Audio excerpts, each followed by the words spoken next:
Très bonne famille culée. Aimez et abonnez-vous à la chaîne pour tout savoir sur le Barcelona. Dans cette vidéo, nous avons 3 nouvelles très importantes sur notre club bien-aimé. Passons à la première. Quand on parle du Barcelona, on parle d'histoire, de fierté, d'évolution, d'un club qui a su se réinventer encore et encore, même dans les moments les plus difficiles. Et s'il y a une chose que ce blason enseigne à ses joueurs et à ses supporters, c'est que par-dessus tout nom, il y a le bien-être de l'équipe. C'est pourquoi, bien que beaucoup pensaient qu'il serait intouchable, la nouvelle qui parcourt l'Europe aujourd'hui ne surprend pas ceux qui connaissent la nouvelle philosophie du projet dirigé par Joan Laporta et Hansi Flick. Ronald Araujo n'est plus intouchable et le club blaugrana a ouvert les portes à son départ cet été même. Ce mouvement, qui dans un autre contexte aurait été presque impensable, est aujourd'hui accueilli par une grande partie des supporters culés comme une décision logique, mature et alignée sur la vision d'avenir tracée depuis les bureaux du Camp Nou. Le défenseur uruguayen, qui fut un jour vu comme l'héritier naturel du leadership défensif autrefois détenu par des figures comme Carles Puyol ou Gérard Piqué, a perdu du poids dans le vestiaire et sur le terrain. Il ne s'agit pas d'une question d'attitude ou d'engagement, des vertus qui lui ont toujours été reconnues, mais de performance, de sensations et d'une dynamique descendante qui, tristement, est devenue évidente au cours de la dernière année. Araujo est passé du statut de bastion défensif de l'équipe à celui d'un joueur dont la présence ne transmet plus la même sécurité. Il a eu des matchs ternes, des erreurs coûteuses, des lacunes de concentration et des difficultés à s'adapter aux nouveaux mécanismes tactiques proposés par Flick. Si l'on ajoute à cela son historique de blessures musculaires et certaines limitations dans la relance, un aspect clé pour le style promu par l'entraîneur allemand, le résultat est un joueur qui ne s'intègre plus comme avant dans l'idée que l'on veut construire depuis les supporters culés. De plus en plus de voix demandent un changement. Les réseaux sociaux, les forums et les débats sportifs s'accordent à dire que le cycle d'Araujo semble être arrivé à sa fin. Il n'est plus vu comme un leader incontestable, mais comme un actif de marché qui pourrait générer des revenus importants à un moment clé pour le club, tant sur le plan économique que sportif. Et c'est que bien vendre dans ce contexte peut faire la différence entre survivre ou croître.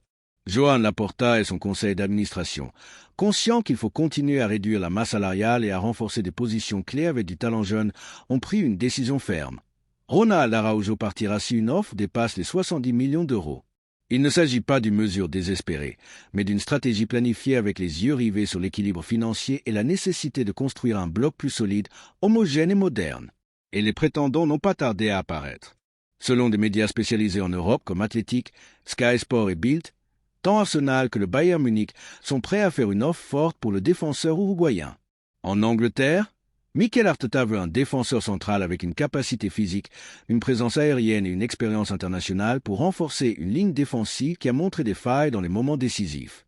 En Allemagne, le Bayern suit les pas d'Araujo depuis longtemps et le voit comme le successeur idéal pour remplacer des joueurs comme Matthijs de Ligt, dont la continuité est en doute. Les deux clubs seraient prêts à mettre sur la table des montants proches du minimum exigé par le Barcelona, et dans l'entourage blaugrana, cela est bien vu, car une vente de 70 millions permettrait non seulement d'équilibrer les comptes, mais aussi d'activer des opérations de renforcement dans des positions stratégiques comme le pivot défensif ou l'attaque, où l'équipe a besoin d'incorporer des joueurs déterminants. Depuis un point de vue culé, soutenir cette opération n'est pas trahir le joueur, mais défendre l'intérêt du club, car le Barcelona a besoin de continuer à se renouveler, et cela implique de prendre des décisions qui font mal, mais qui sont nécessaires. Araujo, avec tout ce qu'il a apporté, n'est plus indispensable, et son départ ouvrirait la porte à la consolidation d'une nouvelle génération de défenseurs avec un profil plus adapté au style de jeu proposé par Hansi Flick. Pau Cubarsí, par exemple, a démontré, avec seulement 17 ans, qu'il est prêt à assumer des responsabilités. Sa capacité à anticiper, son élégance avec le ballon, sa lecture tactique et sa maturité dans des situations de pression en font un candidat naturel pour diriger la défense de l'avenir. Et garder Araujo dans l'équipe non seulement limiterait sa croissance, mais empêcherait aussi de libérer un espace salarial et économique qui pourrait être utilisé pour assurer la continuité de talents émergents ou pour réaliser des recrutements stratégiques. De plus, on ne peut ignorer que la performance d'Araujo a considérablement baissé. Ses statistiques défensives, surtout en duels gagnés et en passes complétées, ont diminué, et dans des matchs clés comme en Ligue des Champions ou face à des rivaux directs en Ligue, il n'a pas été le leader attendu. Même dans le vestiaire, son influence a diminué face à l'émergence de nouveaux leaderships plus proches de la mentalité européenne proposée par Flick. Une autre raison pour laquelle cette opération a du sens, c'est le profil de l'entraîneur lui-même. Flick n'est pas un technicien qui s'accroche aux noms ou aux hiérarchies passées. Il cherche des profils spécifiques, Des joueurs qui s'adaptent à ces mécanismes de pression, qui ont une bonne relance et qui comprennent le jeu positionnel. Et bien qu'Araujo ait des forces notables comme sa puissance physique et son agressivité dans les duels, il manque d'autres qualités essentielles pour le système que l'on veut implanter. Laisser partir un joueur n'est pas synonyme d'échec. Parfois, les étapes se terminent et la meilleure façon de les honorer est de savoir dire adieu avec élégance. Araujo a été un professionnel exemplaire, un défenseur courageux, et personne ne lui enlèvera sa place dans l'histoire récente du club. Mais si l'on veut vraiment construire un projet compétitif, ambitieux et durable, il faut agir avec froideur et vision, et c'est précisément la différence entre le passé et le présent du Barcelona. Dans les années précédentes, on aurait maintenu des figures pour ce qu'elles représentaient, même lorsque leur performance ne justifiait plus leur continuité. Aujourd'hui, sous la direction de Laporta et l'exigence de Flick, cela change. On priorise la performance réelle, l'ajustement tactique et la projection future, et c'est ce qui enthousiasme le barcelonisme. De plus, cette possible vente permet au club de gagner une marge de manœuvre dans le contrôle économique. Non seulement une fiche importante serait libérée, mais aussi de la liquidité serait générée pour affronter d'autres recrutements ou renouvellements. Maintenant, la question va directement à l'aficionado culé, à tous ceux qui aiment ce club de tout cœur. Que pensez-vous de ce geste de notre entraîneur? Ici, à la maison, nous te suivrons avec la passion de toujours, car avec toi sur le banc, nous sommes un pas de plus près de redevenir les meilleurs. Car avec toi, le Barça a un présent et, surtout, il a un avenir. La deuxième nouvelle concerne une autre décision importante au club. Hansi Flick rejette Al Hilal et se réaffirme comme leader du projet Blaugrana, un acte de fidélité et d'ambition qui renforce le Barcelona pour l'avenir. Dans un contexte où le football moderne semble de plus en plus penché vers l'échec millionnaire, les destinations exotiques et les projets sans âme mais avec des portefeuilles infinis, il existe encore des gestes qui nous réconcilient avec l'essence de ce sport. Des gestes qui nous rappellent qu'il y a des personnes qui placent les valeurs, l'héritage, l'honneur et la conviction au-dessus des zéros d'un contrat. C'est ni plus ni moins ce qu'a fait Hansi Flick. L'entraîneur allemand du Barcelona a donné une leçon au monde du football en rejetant une proposition multimillionnaire du club saoudien Al Hilal, réaffirmant ainsi fermement son engagement envers le club culé et le projet qu'il dirige depuis le banc de l'équipe catalane. L'histoire a commencé à se forger en silence dans les bureaux de Riyad. Al Hilal, le club le plus puissant économiquement d'Arabie saoudite, développe une stratégie de recrutement de figures internationales dans le but de consolider sa suprématie en Asie et de se positionner comme un club de référence mondiale. Ils ont déjà recruté de grandes stars et veulent porter ce processus un pas plus loin en remplaçant l'actuel entraîneur Jorge Jesus une fois la Coupe du Monde des clubs terminée, qui se déroulera cette année aux États-Unis. La direction saoudienne n'a pas caché son ambition. Il cherche un entraîneur de prestige européen qui non seulement impose l'autorité, mais possède également l'expérience et la connaissance tactique pour diriger une équipe pleine de talents acquis à coups de chéquier. Et le nom d'Hansi Flick s'est rapidement placé en tête de cette liste. L'offre était concrète, directe et économiquement irrésistible. Selon des sources proches de l'opération, l'offre dépassait largement les 20 millions d'euros nets par saison, en plus des primes pour objectifs, d'un logement de luxe, de vols privés et d'un contrôle presque absolu sur la direction sportive du club. C'était le type d'offre qui brise les volontés, qui tente même le plus convaincu, qui séduit par le pouvoir économique sans avoir besoin de justifier le sportif. Mais Flick n'a pas hésité. Il n'a pas demandé de temps pour y réfléchir, n'a pas demandé de contrepartie au club Blaugrana, n'a pas fait d'appel stratégique. Il a simplement dit non et l'a fait avec conviction, avec intégrité, avec respect pour le blason qu'il représente et la mission qu'il a assumée. L'entraîneur allemand n'a pas seulement rejeté le contrat le plus lucratif de sa carrière, mais il l'a fait avec une conviction qui émeut tout culé qui ressent les couleurs. Dans ces mots, « Mon engagement est avec le Barcelona. Je suis ici pour rester, pour construire, pour gagner. Je ne suis pas intéressé par un autre projet. Ce club a quelque chose d'unique. Ici, je suis où je veux être. » Et ces paroles résonnent avec force à une époque où les entraîneurs changent de destination plus fréquemment que de cravate. Flick a démontré qu'il existe encore des leaders qui priorisent l'héritage sur le luxe, l'histoire sur l'opulence, la passion sur les pétrodollars. Et cela, à un moment clé pour l'avenir du Barcelona, est bien plus qu'un soulagement. C'est une véritable bénédiction. Car Flick n'est pas arrivé sur le banc Blaugrana par hasard. Il l'a fait avec un but, relever le club après des années de transition, lui rendre une identité claire, travailler avec de jeunes talents et générer une structure solide qui permette de rivaliser à armes égales avec les meilleurs d'Europe. Et ce processus nécessite du temps, de la continuité, de la patience et de la confiance. La même confiance que Flick rend maintenant au club en pariant sur la stabilité au lieu de céder à la commodité. Sa décision, bien sûr, a un effet domino qui renforce le club sous plusieurs angles. Sur le plan institutionnel, elle réaffirme l'idée que le projet sportif a un guide clair, une boussole tactique ferme et un leader qui ne se déplace pas par caprice. Sur le plan sportif, les joueurs trouvent en leur entraîneur une figure d'autorité, d'engagement et d'exemple, quelque chose de fondamental dans un vestiaire qui combine jeunesse et exigence. Et sur le plan émotionnel, les supporters se sentent à nouveau représentés par un technicien qui comprend que le Barça n'est pas seulement un club de football, mais une façon de voir, de vivre le jeu. Ce geste met également en valeur la grandeur du Barcelona face à d'autres réalités du football actuel.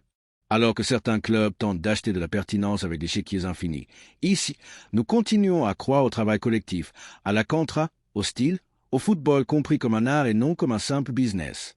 Flick a compris cela dès le premier jour, et c'est pourquoi il a rejeté leur saoudien sans même y penser. Car pour lui, diriger le Barça n'est pas une opportunité de travail, c'est une mission, un défi sportif d'élite, la possibilité de faire l'histoire là où cela compte vraiment. Et il ne s'agit pas seulement de rester, mais de rester pour construire, pour grandir, pour gagner. Flick a clairement indiqué que son objectif n'est pas simplement de rivaliser.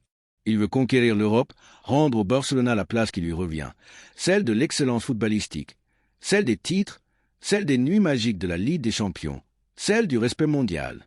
Et il veut le faire sans raccourci, sans chèque magique, sans artifice. Il veut le faire avec du travail, de la tactique, de la stratégie, de l'effort et de la passion. Pour l'aficionado culé, cette décision doit être célébrée comme une victoire. Aucun trophée n'a été gagné, mais quelque chose de peut-être plus important a été obtenu. La certitude que le projet est sur la bonne voie, qu'il y a de la cohérence, que les bases correctes sont posées pour un avenir durable. Flick n'est pas un entraîneur de passage, c'est un constructeur, un architecte de projet, et sa continuité ne peut que nous remplir d'espoir. Car il n'y a pas de meilleur recrutement que de retenir celui qui fait la différence, et Flick le fait. Il le fait depuis sa méthodologie, depuis sa préparation minutieuse, depuis sa capacité à lire les matchs, à former les joueurs, à transmettre des idées claires. Il le fait depuis son passé gagnant, mais aussi depuis son humilité pour recommencer à zéro, pour s'adapter à une nouvelle ligue, à une nouvelle langue, à une nouvelle culture footballistique. Et surtout, il le fait depuis une ambition sereine mais non négociable, retourner au sommet. Et maintenant, la question va directement à l'aficionado culé, à tous ceux qui aimons ce club de toute notre âme. Que pensez-vous de ce geste de notre entraîneur? N'est-ce pas une raison de fierté de savoir que, tandis que d'autres entraîneurs se laissent séduire par des projets vides d'âme, le nôtre reste par principe? N'est-ce pas émouvant de voir qu'il y a des personnes qui comprennent que le Barça est plus qu'un club? C'est une identité, une bannière, une façon de résister au pouvoir de l'argent facile? Merci, An, pour ta décision, pour ta loyauté, pour ton exemple. Ici, à la maison, nous te suivrons avec la passion de toujours, car avec toi sur le banc, nous sommes un pas de plus près de redevenir les meilleurs. Car avec toi, le Barça a un présent et, surtout, il a un avenir. La troisième nouvelle concerne un énorme coup qui doit être confirmé au Barcelona. Le Barcelona prend l'avantage pour Álvaro Carra, un mouvement maître pour devancer le Real Madrid et assurer l'avenir du latéral gauche. Le marché des transferts ne donne pas de trêve et dans les bureaux du Camp Nou, on respire un air d'illusion prudente mais ferme. La direction sportive Blaugrana a activé son radar avec intensité et l'une des opérations qui a pris de la force dans les dernières heures est celle du jeune latéral portugais Álvaro Carra, l'une des perles émergentes du football portugais qui a brillé par son déploiement physique, son intelligence tactique et sa projection offensive. Et bien que de nombreux clubs aient posé les yeux sur le prometteur latéral, y compris le Real Madrid lui-même, le Barcelona est entré avec un pas ferme et une feuille de route claire, efficace et très bien calculée, loin des improvisations ou des mouvements désespérés. Dans la ville comtale, on a détecté une opportunité stratégique qui pourrait se traduire par l'un des mouvements les plus astucieux de l'été. Álvaro Carra, avec seulement 21 ans, a déjà montré son potentiel dans la Ligue portugaise et son nom circule avec force dans les secrétariats techniques des grands d'Europe. Son profil correspond parfaitement à ce que l'équipe technique Blaugrana veut pour le latéral. Un joueur jeune avec une marge de progression, un caractère compétitif et la capacité de s'installer dès le premier moment dans un système exigeant et de haut niveau. Pendant ce temps, à Madrid, la situation est différente. Le Real, avec Florentino Pérez à la tête des négociations, a opté pour l'ancienne formule du marchandage forcé, une stratégie qui, pendant des années, lui a donné des résultats lorsque le pouvoir économique de son club suffisait à déséquilibrer la balance. Cependant, les temps ont changé. Le Benfica, club formateur par excellence, n'est plus une entité qui se soumet à la pression des grands. Il sait ce que vaut sa contra. connaît le marché et n'est pas disposé à brader l'un de ses diamants les plus prometteurs simplement parce que depuis Valdebebas, on prétend imposer des conditions qui frôlent l'inacceptable. Selon des sources proches de la négociation, le Benfica a déjà donné des signes clairs d'inconfort face à l'attitude du club blanc. Florentino aurait tenté d'inclure des clauses de paiement différées, des chiffres en dessous de ce qui était attendu et même des conditions qui ne respectaient pas la volonté du joueur ni du club portugais lui-même. Et dans ce contexte, le Barcelona a su parfaitement lire le moment. Alors que certains usent les relations, d'autres les renforcent. Alors que certains tendent la corde, le Barça propose des solutions. Et la clé de tout pourrait être dans une pièce très concrète qui se trouve actuellement dans l'effectif blaugrana, Christensen. Le défenseur central danois, qui n'entre plus dans les plans sportifs du projet, a été identifié par le Benfica comme un renforcement idéal pour sa défense.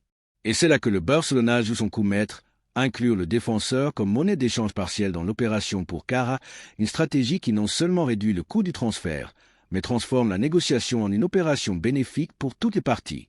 Le Benfica recevrait un joueur avec une expérience internationale, fiable, capable de diriger une défense jeune et en construction. Le Barcelona s'assurait un latéral d'avenir avec des conditions idéales pour s'imposer dans l'équipe titulaire. Et Cara, de son côté, trouverait au camp un scénario parfait pour développer sa carrière, entouré de talents dans un contexte où les jeunes reçoivent un véritable protagonisme, pas de promesses vides.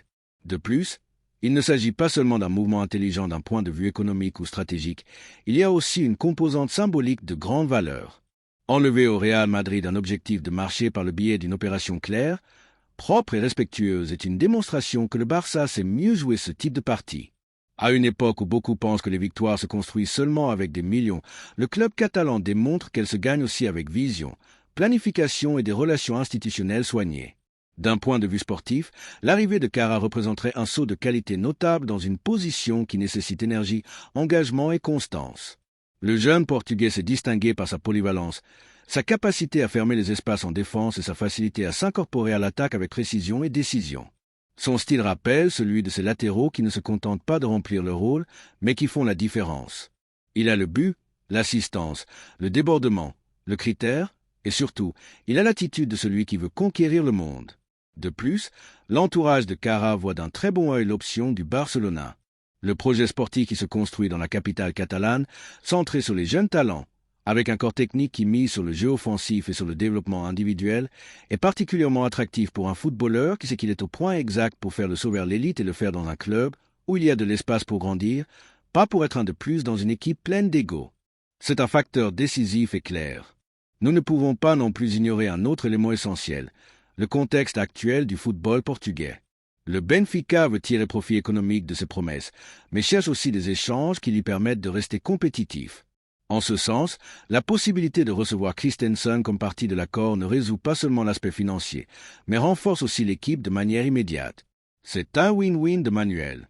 Et c'est là où le Barcelona démontre à nouveau qu'il sait lire les temps et agir avec élégance. Dans un été où de nombreux mouvements sont prévus sur le marché, cette opération pourrait devenir l'un des recrutements les plus intelligents et avec le plus de valeur future. Ce ne sera pas la une des tabloïds anglais ni ne générera des ventes massives de maillots en Asie, mais c'est le type de recrutement qui définit un projet solide. Et si, en plus, cela sert à frapper l'orgueil négociateur du Madrid, c'est encore mieux. C'est pourquoi, depuis cette perspective, il est inévitable de se demander « Que pense l'aficionado blaugrana ? Comment voit-il la possibilité d'incorporer un talent émerge comme Álvaro Cara ? S'enthousiasme-t-il à l'idée que le Barcelona continue à miser sur la jeunesse, sur des joueurs avec faim et capacité pour construire une base solide pendant des années ? Il ne s'agit plus seulement de recruter pour recruter, mais de construire avec sens. Et dans ce contexte, des noms comme celui de Cara s'intègrent parfaitement dans la philosophie que l'on veut récupérer. Talent jeune, engagement avec le jeu de position, compétitivité et professionnalisme. Le Barcelona s'est lancé à fond dans cette enchère, mais ne l'a pas fait comme un acteur de plus.